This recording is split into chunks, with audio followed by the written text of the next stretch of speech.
Tak usah ku takut, Allah menjagaku. Tak usah ku bimbang, Yesus peliharaku. Tak usah ku susah, Roh Kudus hiburku. Tak usah ku cemas, Dia memberkatiku.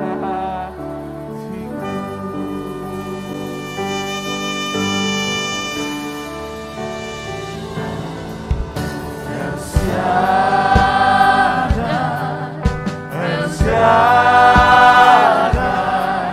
Allah Maha Kuasa. Dia besar, Dia besar. El Shaddai mulia.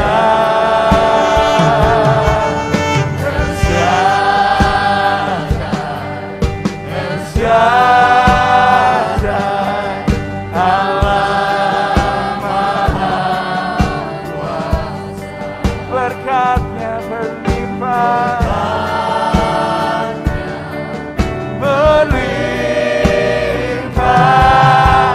El Shaddai. Efesus pasal 4 ayat 11 sampai dengan ayat yang ke-16. Saya akan membaca ayat ganjil, mohon Bapak Ibu baca ayat yang genap. Dan dialah, maksudnya Tuhan yang bangkit itu, yang memberikan baik rasul-rasul maupun nabi-nabi perjanjian lama, baik pemberita-pemberita Injil maupun gembala-gembala dan pengajar-pengajar, memperlengkapi orang-orang kudus bagi pekerjaan pelayanan, bagi pembangunan tubuh Kristus, sampai kita semua telah mencapai kesatuan iman dan pengetahuan yang benar tentang anak Allah.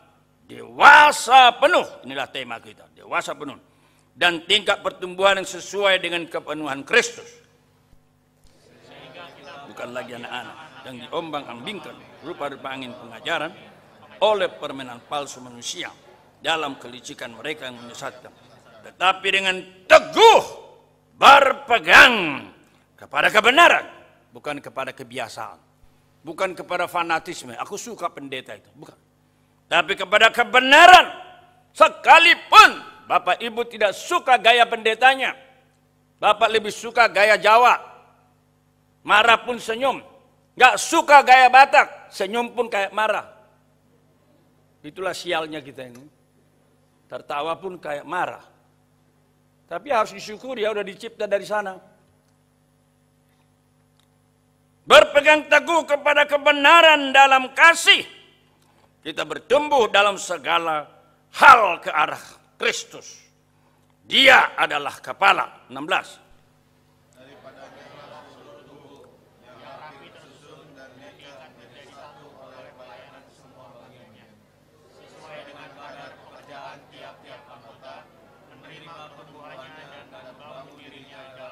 Mari kita ucapkan tema kita 3 kali. 1, 2, ya.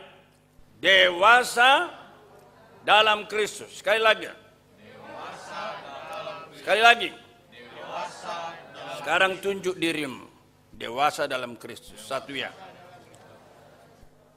Itulah yang dikehendaki Tuhan Allah. Bagi engkau, bagi saya, bagi kita yang sudah ditebus dengan mahal oleh darah Tuhan Yesus.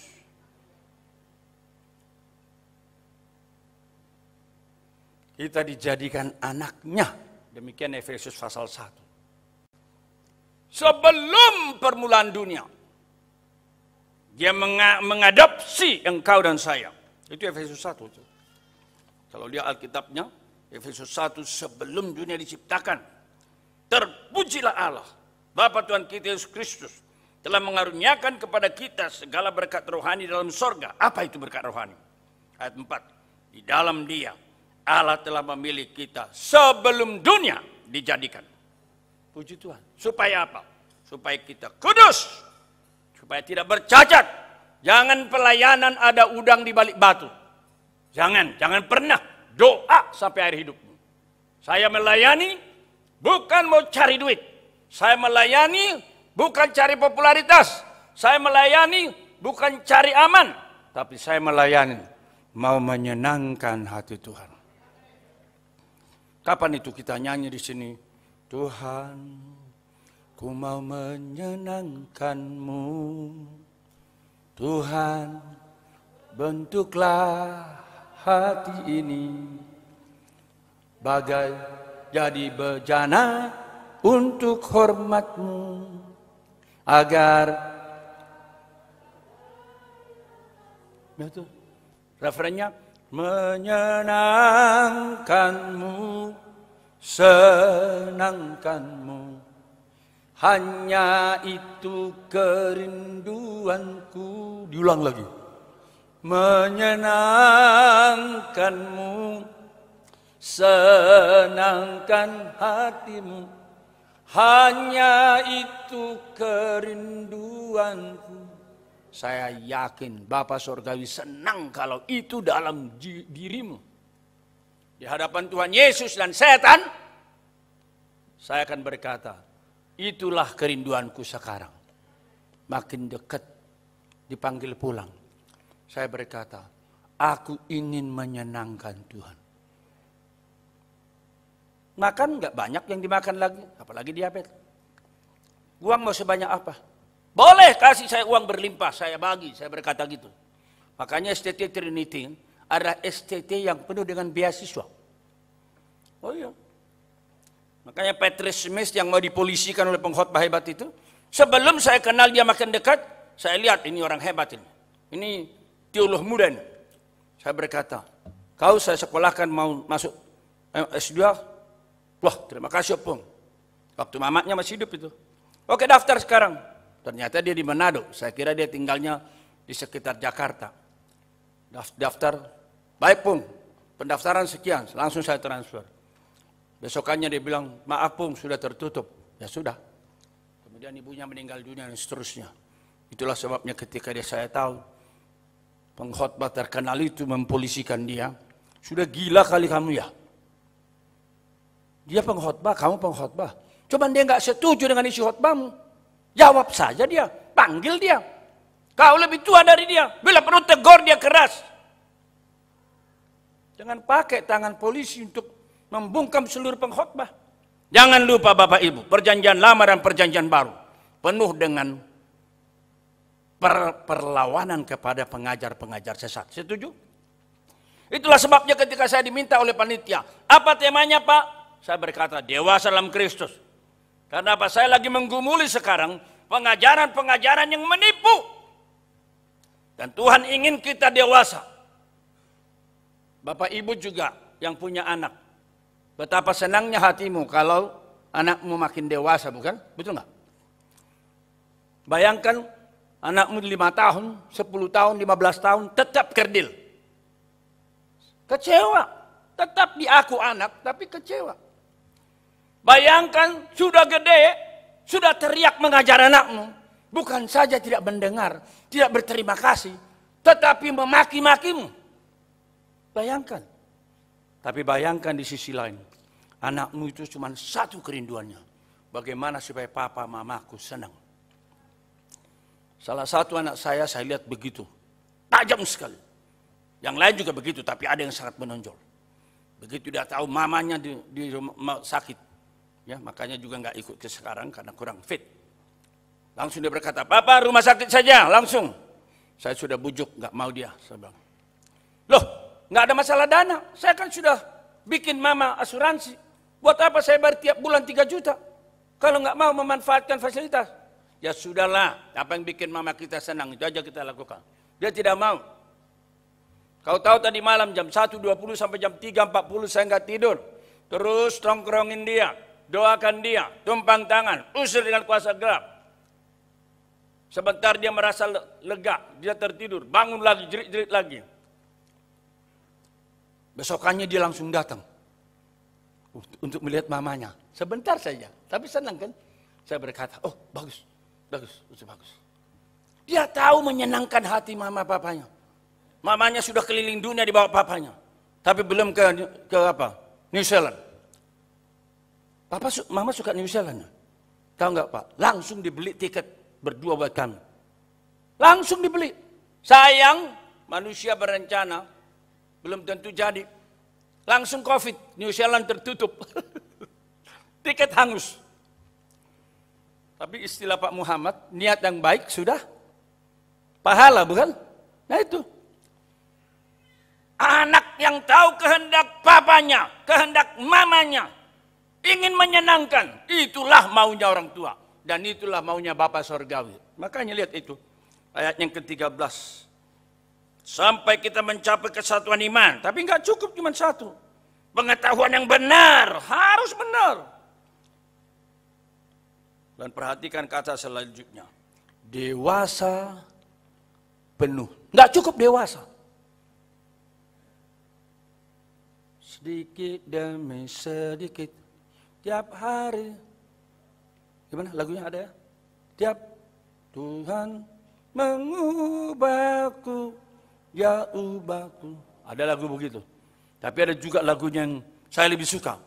Perubahan ajaib jadilah padaku, sejak Yesus aku terima. Oh iya, saya ingin itu, terjadi perubahan ajaib. Kenapa sedikit demi sedikit? Dulu saya inginnya berkelahi terus. Apalagi karena ada jimatnya. Saya diperlengkapi jimat. Maklum orang Batak kan. Ya. Dukun beradu dukun. Kan di kampung kan begitu. Masih ada jimat disimpan. Udah dibuang. Bagus kalau udah dibuang. Saya sempat masuk gereja masih kubawa jimat Pak. Baru lepas karena doa.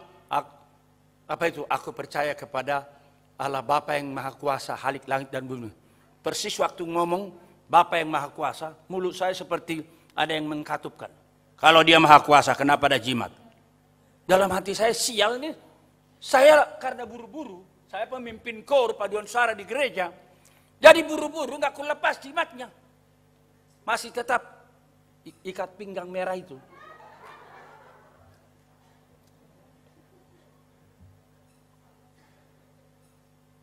Tapi setelah bertobat, saya berkata, dalam nama Yesus, jimat-jimat pergi. Dalam nama Yesus, kuasa gelap pergi. Ya, saya di hotel mana, di tempat tidur mana, di penginapan mana, kalau saya tidur ada ser begitu, langsung saya berkata, di mana kau berada? Tunjukkan dirimu sekarang. Oke, saya nggak bisa lihat kamu, kamu lihat saya. Dalam nama Yesus, pergi! Bapa di surga, Roh Kudus, malaikat, kirimkan di sini. Dan jika tempat ini didiami, pernah malaikat, setan-setan, dalam nama Yesus, saya usir! Tidur pula saya. Siapa tahu Bapak Ibu ada yang ketakutan sama jimat-jimat, sama dukun-dukun, sama setan-setan. Ada kawan saya dari UI, alumni UI. Dia udah melayani Pak. Dia nggak mau ngusir setan. Justru kalau setannya datang aku permisi. Jangan diganggu. Katanya. Mohon jangan diganggu. Loh, saya bilang kamu kalau mati kamu sekarang masih neraka kamu. Saya bilang. Allah yang El Shaddai sanggup. Asal kita dewasa. Kita tahu Tuhan kita bisa menyingkirkan semua kuasa di bawah bumi. Makanya Pak, saya sering dapat hotel murah. Pernah pergi ke hotel ini di Glasgow, semua ruangan nggak ada. Akhirnya saya telepon, I extremely need one room. Please. Dia berkata nggak bisa. Saya berkata, saya ngomong sama bosmu aja. Diganti. Lalu saya berkata, saya mau research ini, saya dari Cambridge. Tolong berikan saya satu tempat. Dia berkata, apakah ada spesial permintaan? Tidak. Jadi kamar apa saja? Oke. Oke, silakan datang seperti yang kau minta. Datanglah saya dan ternyata kamar hantu. Kamar hantu dikasih. Pantasan waktu saya datang, seperti gitu. Ini ada apa ini? Tapi saya langsung nyanyi, ku menang bersama Yesus Tuhan, dalam nama Yesus, dalam nama Yesus. Saya nyanyi begitu kan, saya tanya kan takut juga kan, ternyata anaknya Tuhan Yesus kau ya. Ya saya nggak berani lah, begitu kan. Hari ketiga kami pulang, istri saya diomongin oleh pelayan restoran itu. Bisa tidur bu? Bisa. Ngomong macam-macam, saya bilang pas kami pulang, kalian kok mesra sekali tadi ngomong, kenapa? Loh ternyata Pak itu kamar setan.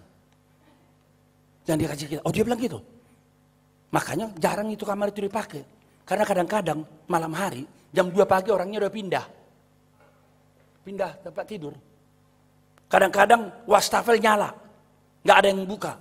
Kadang-kadang listrik mati. Jadi akhirnya nggak kita ini. Cuman kalian yang ada di situ, udah lama nggak dipakai itu. Oh karena memang suami saya penting sekali. Dia minta sama bos kalian. Nah begitu.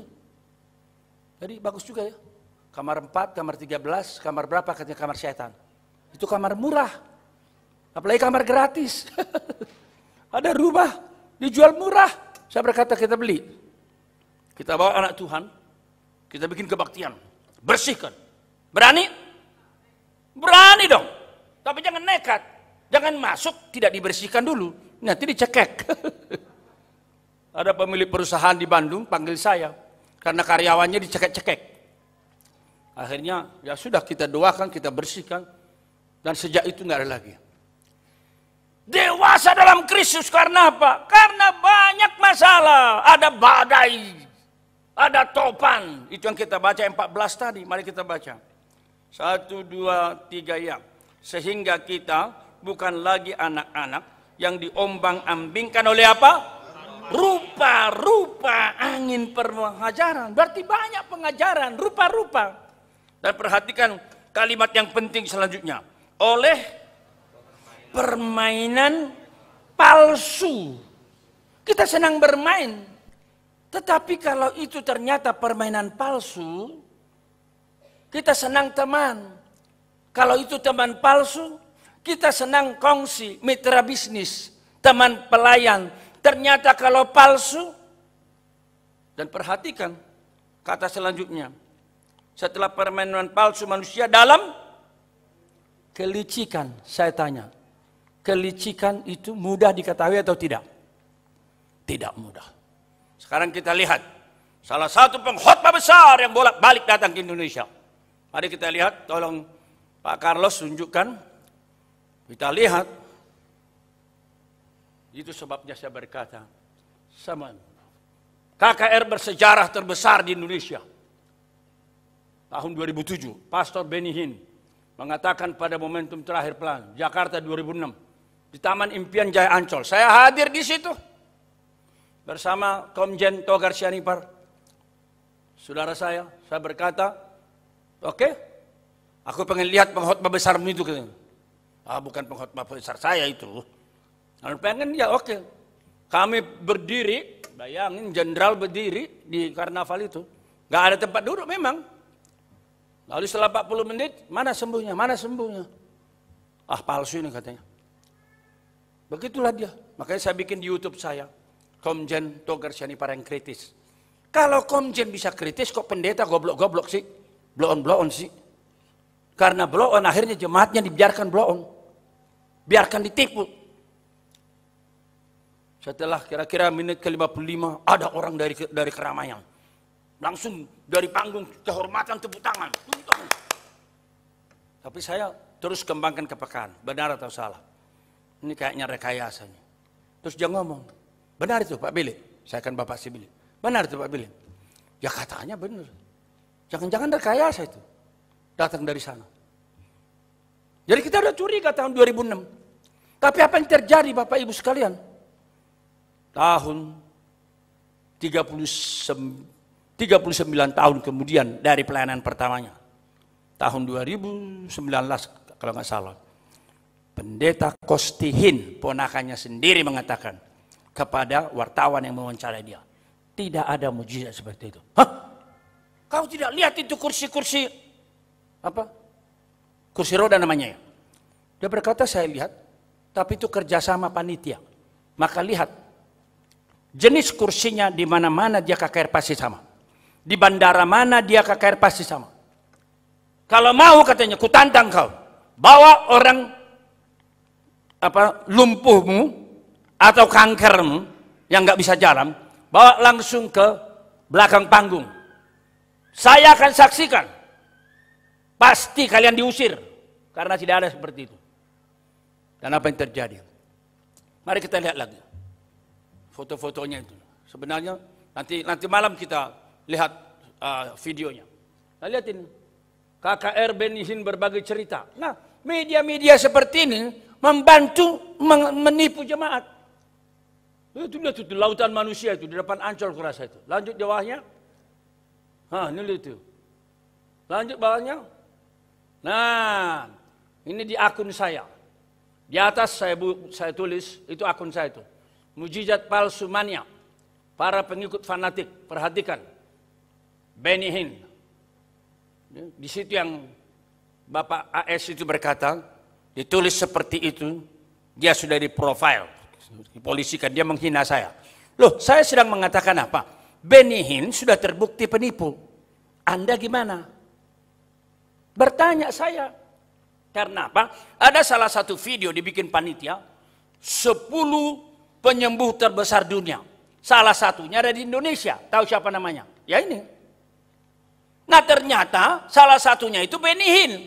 Dari 10, ngerti? Logika ya. Dari 10 itu salah satunya Benny Hinn. Katanya di Indonesia. Jadi di Amerika, ini salah satu Benny Hinn. Di Indonesia salah satunya orang itu. Nah saya bertanya, kalau Benny Hinn sudah terbukti menipu, boleh nggak saya bertanya? Boleh nggak Pak Gula? Boleh kan bertanya. Kalau memang mujizatmu benar dari El Shaddai, kita semua percaya, bukan GBI Cirebon percaya. Karena kita tahu Allah kita Maha Kuasa. Tapi kecurigaan saya yang belajar teologi secara serius, tidak pernah praktek penyembuhan tiap hari, tiap minggu, tiap bulan, tiap tahun. Karena apa? Kita tahu Allah memang El Shaddai. Tapi Allah yang El Shaddai tidak bisa kita atur. Betul? Kita berdoa. Tuhan, bila Tuhan berkenan, sembuhkan ini orang. Bila tidak, ya nggak terjadi. Nah kalau begitu, boleh nggak saya tiap hari mengadakan penyembuhan di gereja ini? Ya nggak bisa dong. Kalau terus-menerus diadakan, dua kemungkinan. Memang itu asli dan terjadi, Tuhan menyuruh. Atau itu palsu. Nah kalau itu palsu, berapa banyak jemaat tertipu? Coba kita lihat lagi. Kita lihat lagi, banyak jemaat tertipu itu. Masih ada tadi ya fotonya? Udah habis, masih ada. Nah kita lihat satu lagi, pengkhotbah dari Surabaya itu. HL. Ya, kita lihat, pengkhotbah dari Surabaya. Tolong screenshotnya ditunjukkan. Nah pengkhotbah dari Surabaya itu, ya. Nah dia ini mengaku penipu dia. Nanti dengar di YouTube saya. Lanjut di bawah. Oh tidak kita ini ya, tidak dia tunjukkan. Oke. Nah pendeta dari Surabaya, nanti lihat jejak elektronik HL. Dia selalu berkhotbah dengan suami istri tentang kesucian, tentang kemesraan suami istri. Tapi terbukti apa? Tahun lalu kalau nggak salah, dia ditangkap polisi di rumah temannya. Karena apa? Dia mencabuli anak binaannya sejak remaja. Loh kok nggak ketahuan sama istri? Oh pinter, dia licik. Dia licik dia. Melampiaskan hawa nafsu dengan si remaja itu. Kok bisa ketahuan Pak? Menurut berita itu, ketika dia mau nikah perempuan itu usia 26 tahun, maka tentu diusulkan supaya di gereja itu diberkati. Tapi dia nggak mau, dibujuk nggak mau. Akhirnya apa? Emosinya keluar, dia nangis, teriak keluar, dia kasih tahu lah. Dia bejat itu pendeta. Saya sudah ditiduri. Ada yang bikin sejak umur 9, berarti 17 tahun. Ada yang bilang sejak umur 10, berarti 16 tahun. Jadi tidak mudah Karena ada permainan, ada kelicikan. Tetapi kalau dewasa, mudah. Bisa mengetahui. Itu yang kita baca tadi. Dalam ayatnya yang ke-14. Kita bukan lagi anak-anak. Anak-anak muda. Apalagi sekarang saya berkata, ini keuntungan dan kejelekan pendeta.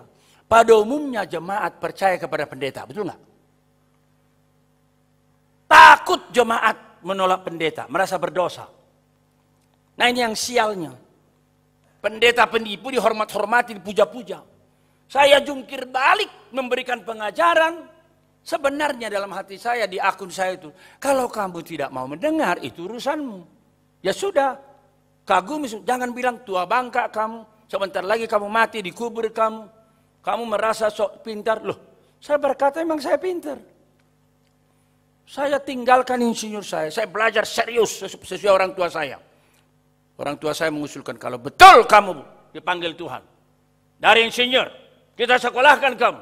Sekarang jangan sesatkan orang. Belajar baik-baik. Bersaksi siapa saja boleh. Menyaksikan apa yang dikerjakan Tuhan. Tapi menjadi pengkhotbah pengajar, tidak siapa saja boleh. Bagaimana murid-murid katanya? Loh, murid-murid diajar 3 tahun. Bukan 2 SKS dari pagi sampai malam. Langsung oleh guru agung Tuhan Yesus. Bukan hanya pengajaran, melihat langsung bagaimana Tuhan. Jadi jangan ada yang mau membodoh-bodohin Bapak Ibu.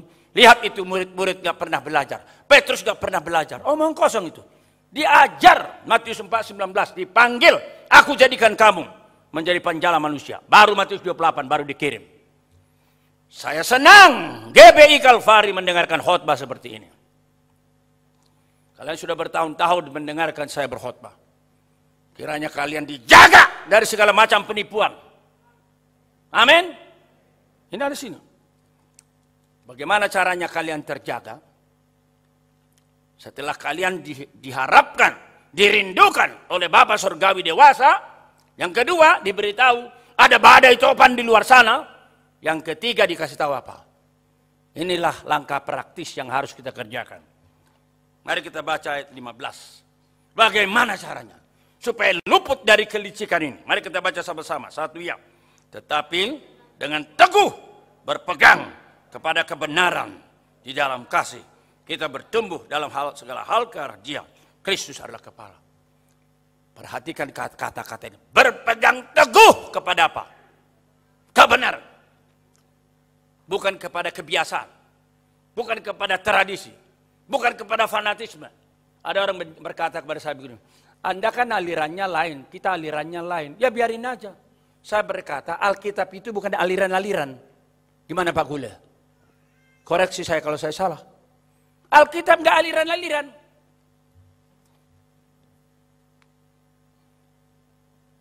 Ada kesembuhan? Ada. Tapi tergantung kedaulatan Allah.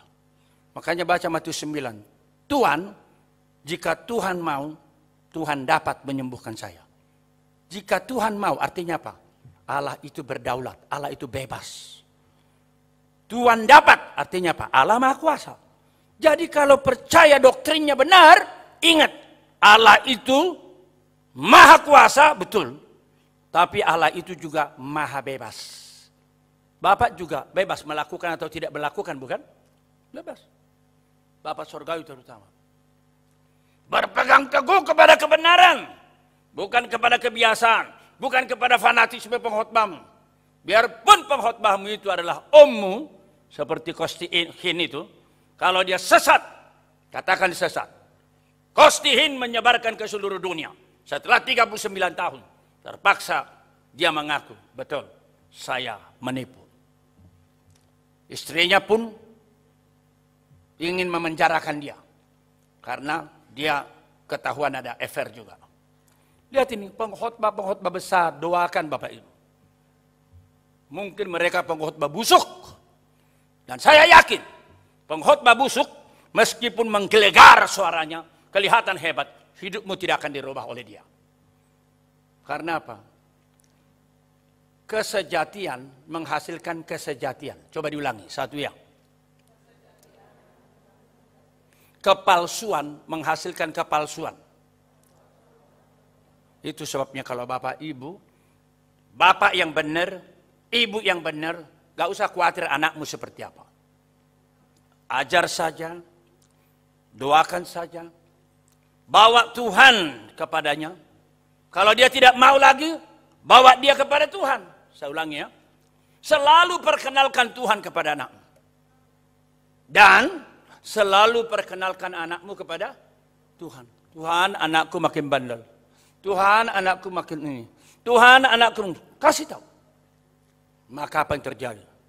Kesejatianmu akan menghasilkan kesejatian. Amin.